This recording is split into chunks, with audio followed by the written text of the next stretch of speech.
You're on, sir.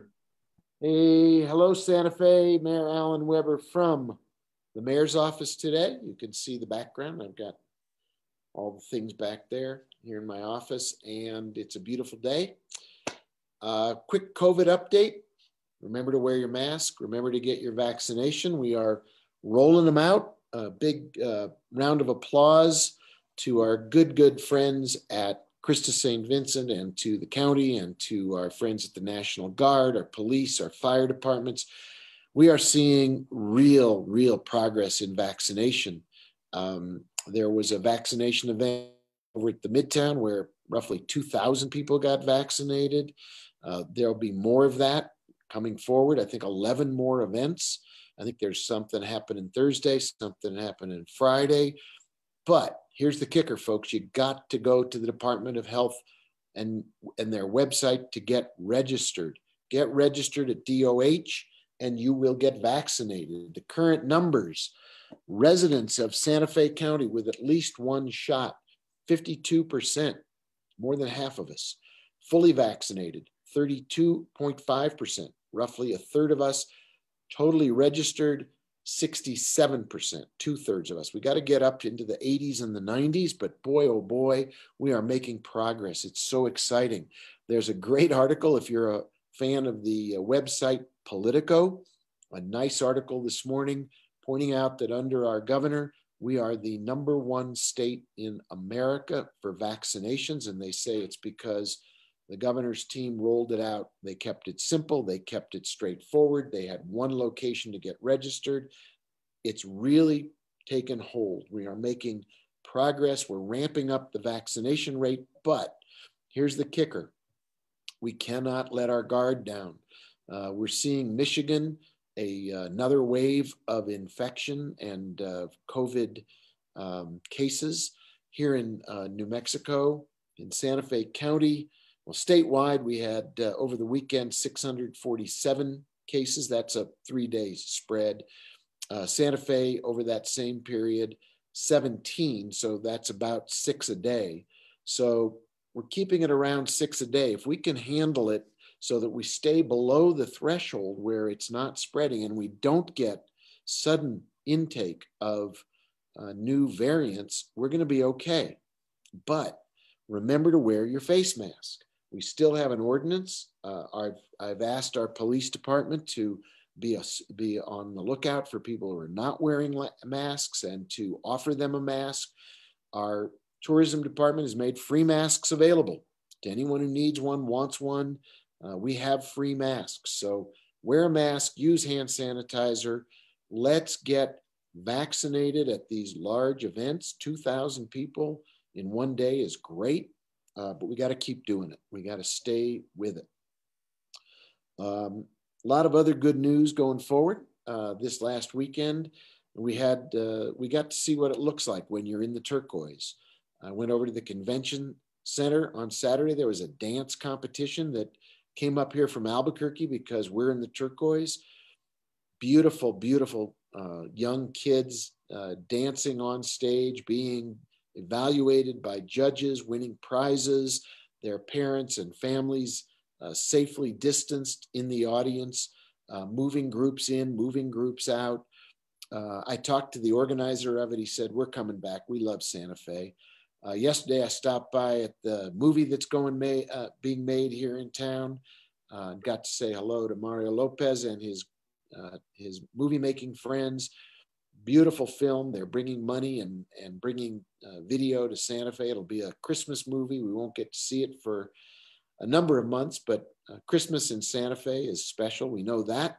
The Children's Museum opened up its backyard over the weekend. I stopped by there on Saturday and got to talk to some of the kids and moms and dads who had signed up to open the Children's Museum backyard. You can now get a little fun time back there. So a lot of good things that are opening up this coming weekend. A big day, April the 17th, 9 to noon. It is the Great American Cleanup. Keep Santa Fe beautiful. On Saturday, I stopped by and picked up my gloves and bag and t-shirt so that we could do part of the cleanup on Saturday. You can clean up your own neighborhood. There are groups and teams forming. You can still get trash bags and gloves and t-shirts and anything you need to make it happen. This is part of Spruce Up Santa Fe. We're going to have crews out cutting the weeds and taking care of the parks and bringing our community back into looking good, because we're coming out of hibernation. We want to look good. We want to feel good. We want to have fun again. We can do it when we're safe. We can do it when COVID isn't spreading. Keep Santa Fe Beautiful is alive and well. Thursday and Friday, you can pick up gloves and bags and t-shirts at 1142 Seiler Road, Building A, between 10 and 2. Wear a mask, practice social distancing, make sure we keep COVID from spreading. We're also seeing restaurants open. That's good news. We're working to make sure that the little parking areas in front of some of our restaurants that we experimented with last summer can continue, and we'll have more outdoor dining opportunities as the weather continues to be beautiful. We're working where restaurants don't have a little parking space in front of them, but maybe have a parking lot in a mall. Maybe we can help them put up a tent and do some extended dining. That way they've got to make back what they were really hurt and lost during the peak of the COVID, bring back their employees, get those paychecks moving. That's really important. Build Santa Fe back. That's in the budget. Our budget hearings start today. We put forward a budget. I'm very optimistic about this budget. It's about an 11% spending increase. It's not wild, but it does reflect our belief that the economy is coming back. The federal government has put about $5 trillion into the national economy. If we can stay safe with COVID, we'll see more tourism. We'll see our iconic events returning. We'll see Indian market, Spanish market, folk art market, the opera, outdoor music on the bandstand, Zozobra. We'll be able to do these things, maybe different, maybe with a little more social distancing, but we will have Santa Fe feeling more and more like Santa Fe. The budget reflects that. There's $1 million increase in park spending. There is money in there for the improvements to our rec facilities. All of our lifeguards are paid for. All 3 of our rec centers will be able to be up and operating. We've put money in there for prevention of eviction. As we move out of COVID, we've got a $71,000 eviction hotline and tenant advice that we talked through with the chain breakers to make sure that tenants are well cared for, and that maybe we can create a mediation service between tenants and landlords, because a lot of people lost their paychecks during COVID. We don't want to see them out on the street simply because COVID's gone, but now they're behind in their rent. We continue to move forward on our overall housing agenda. We've put $3 million in the budget for the Affordable Housing Trust Fund. That's a floor, not a ceiling. Now that the governor has signed the cannabis legislation, which calls for legalizing, regulating, and taxing cannabis, we hope to put some of the revenue from cannabis into our Affordable Housing Trust Fund as well. So housing continues to be an important part of our community. We also put $200,000 in the budget for a community growth management strategy study. And this is very important. You know, Santa Fe is going to change. We are going to add more housing. We're still 3,000 to 4,000 units short. Our rental rate is effectively zero.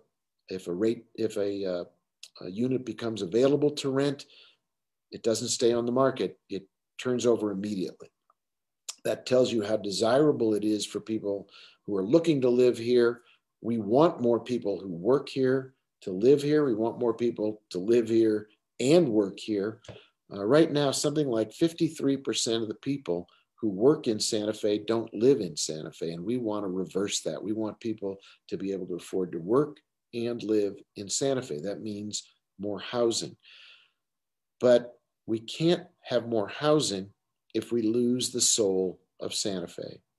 If in building more housing, we lose what it means to feel like Santa Fe, to feel like we've got our growth under control, we will have lost what is the essence of being in Santa Fe and being a Santa Fean. So we've got to have both. We've got to have growth that is responsive to the needs of our residents. We've got to have a management of that growth in ways that keeps Santa Fe, Santa Fe.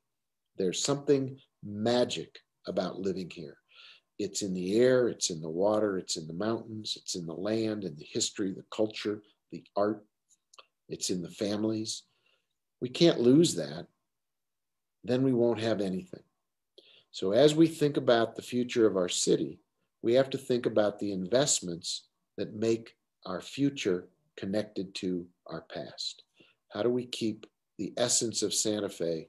How do we choose a path forward that respects and reflects our history, our culture, our identity, our spirit, our faith, and do that in a way that guides growth so our kids can afford to live here, our grandkids can have housing and jobs and opportunity.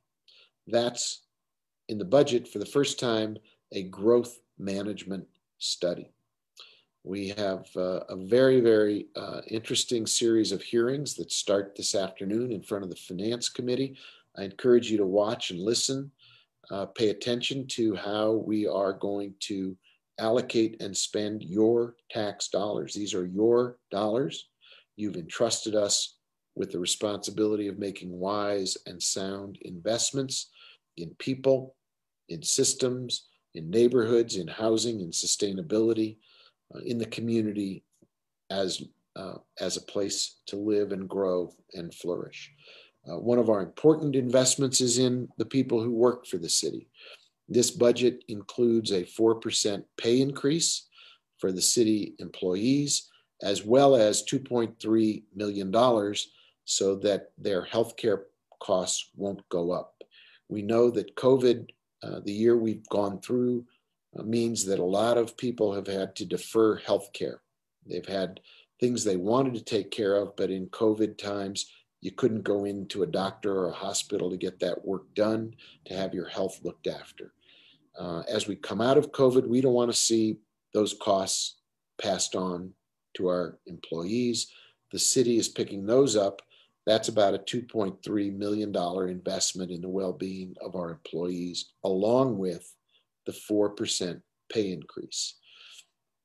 There's some other important things, perhaps not in the range of 2.3 million, but still, despite whatever the price tag is, they're worth it. We put money in the budget, roughly $70,000, to translate the city's business into Spanish so that the things we do will be available to and accessible to and transparent to everybody in Santa Fe if you speak Spanish or if you speak English. We put money in the budget for a specific role of an individual to take on coordinating the Midtown development process so that moving forward with the city much more in the driver's seat of doing the rezoning and the site planning, there's an individual on the ground working in our public works department to move that process forward. We put money in the budget to look after victims of domestic violence or rape, tragic crimes that people have to try to recover from, and we want to be on their side. We want to help them. We want to provide guidance, counseling, support. There's a specific item in the budget for that as well.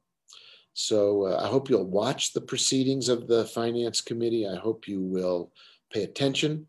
Ultimately will culminate in a vote by the City Council, the governing body, at the end of the month of April to adopt a balanced budget that begins to recover, restore, rebalance, rebuild Santa Fe after last year where our revenues went down so very fast and so very deep and so steep that we had to do 3 different budgets before we were able to find one where the numbers all added up.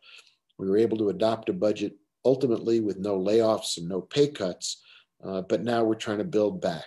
with investments across the board. Please pay attention.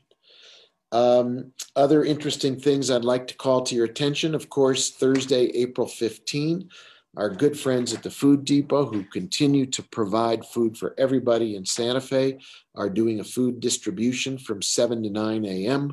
at 1222 Seiler Road. If you need help, ask for help.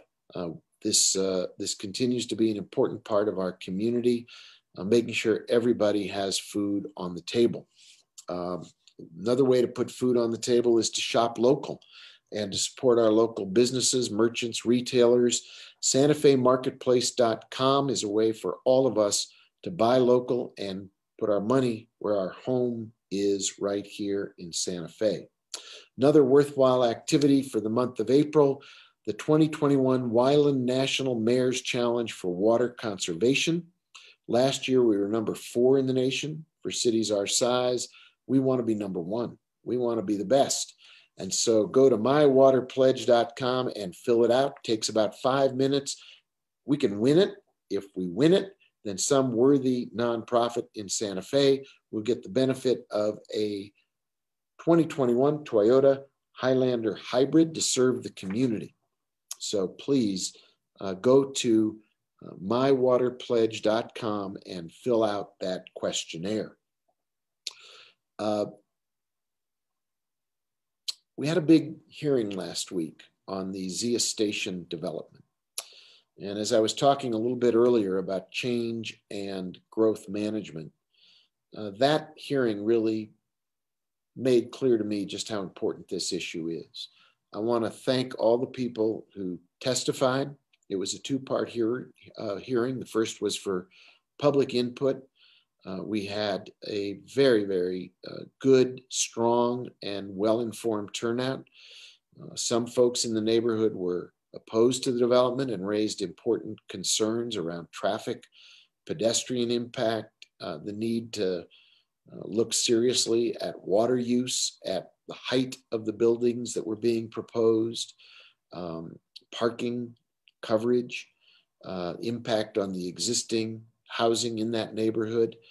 All of those issues were well articulated, and on the other side of the ledger, there were people testifying about the need we have in Santa Fe for more housing, particularly affordable housing, which was included in this development as part of it, a number of units that would be affordable embedded into the housing across all the different types of housing that this mixed-use development proposed.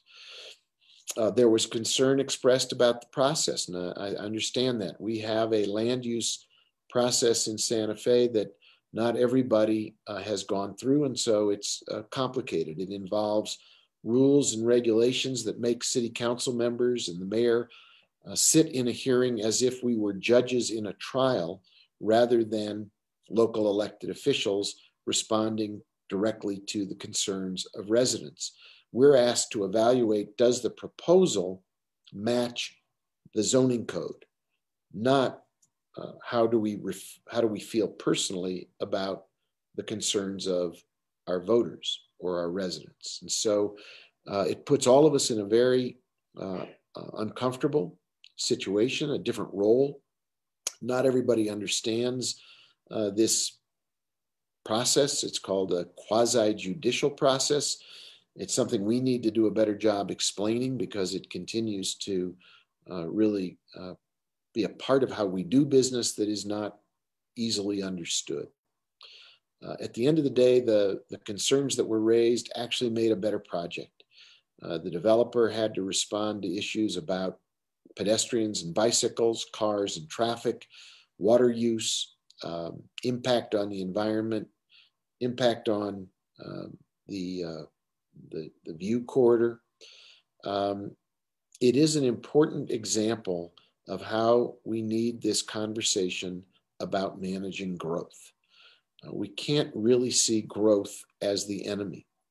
We can't see growth as something we can stop.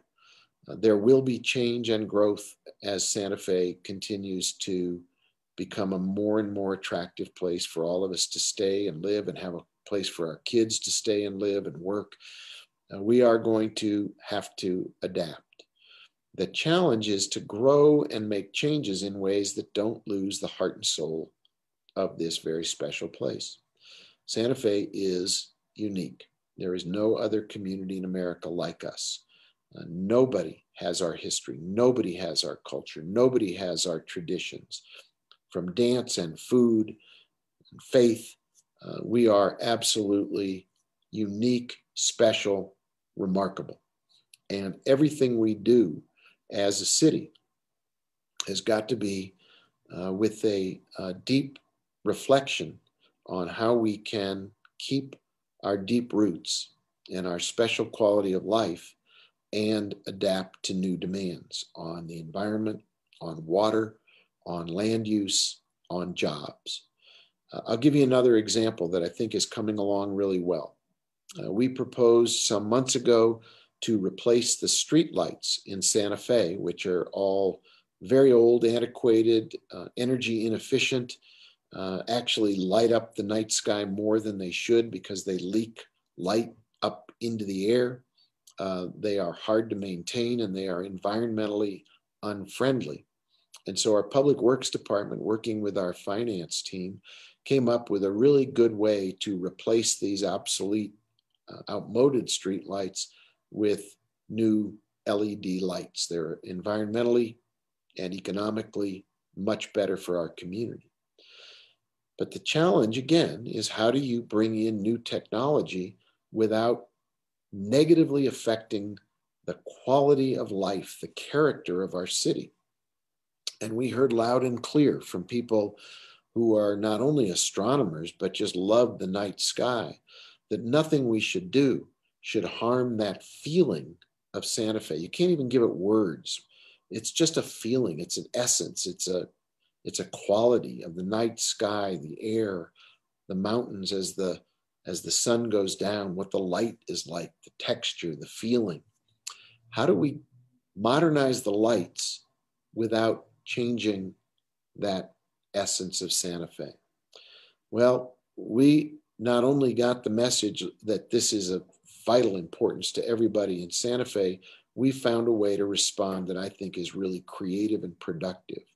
And we got in touch with the International Night Sky Association with a gentleman named John Barentine, had an hour-and-a-half conversation with him. He is now advising us on how we can meet the qualifications to become a night sky city. It means a variety of technology approaches and ordinances, as well as a chance for more citizen input. So as of yesterday, we've put up as a city government a new website on this LED project to change out the streetlights, to make them more efficient and environmentally beneficial, but to also make sure that as we add new technology, we don't lose this feeling of Santa Fe, this essence of Santa Fe, this thing you can talk about and not quite find the right words for. And so we are now in the process of evaluating different ways to bring this technology so it fits who we are. There will be 5 different model stations where people can evaluate different setups and see what they like and don't like for their neighborhood. This technology is adaptable, so one neighborhood could have one set of solutions and another neighborhood that wants a slightly different feeling could have a different set of solutions. The lights are dimmable so that after a certain time at night, we can turn them down and save energy and have a quieter feeling to the city. So I use that only as an example, first of all, of listening, of hearing people say loud and clear, we don't mind better and newer technology. We mind it if in the course of adopting new and different technology, we lose something we desperately love. And that is the night sky. That is the feeling of Santa Fe as a smaller, quieter, really more almost more old-fashioned community where we have a way of life that we don't want to lose. That's all good things. And hearing that voice loud and clear in the course of a technology upgrade is really important. We've got to have both. So we're on our way toward trying to fix a technology solution so it's a Santa Fe values solution. And that's what we're about. That's what we're about in this budget. That's what we're about with the land use department, with our housing initiatives, with our water initiatives, as we think about jobs and diversifying our economy. That's the balance we're striking. A more modern city government, but not at the expense of the feeling that Santa Fe is still the same place we know and love. Please listen in on those hearings in front of the Finance Committee. You'll get a feeling for what I'm describing, this essence of the city embodied in a budget that takes care of people, takes care of neighborhoods, takes care of our environment, and makes investments so the future is connected to the past. That's really what I wanted to visit with you about today. Thanks for watching and listening. Please remember, we're not out of the woods yet with COVID. If you have not yet registered with the Department of Health and that website, please do so. We are at about 67% registered. We need to get up into the 80s and higher. If you have a family member, a friend who is having a hard time figuring out how to navigate that website, there's help. Our dear friends at the Fiesta Council have made a great effort to do outreach to our seniors who might find the technology a little daunting. Our senior division of city government can help. We'd love to do outreach to get more and more people who are registered get vaccinated. Until we're all vaccinated, please go out with a mask on, set a good example, make sure that everybody sees all of us being mindful of the health and well-being of all of us. We're all in this together. We're making great strides. I am optimistic that we're on our way to see our way through this because of the tremendous response of everybody in this community and the resilience and the compassion and the love that is so much at the heart of Santa Fe. So I will see you later in the week. Please, in the meantime, take care of yourself and your family, take care of our community, and together we will all take care of Santa Fe. Take care. See you again soon.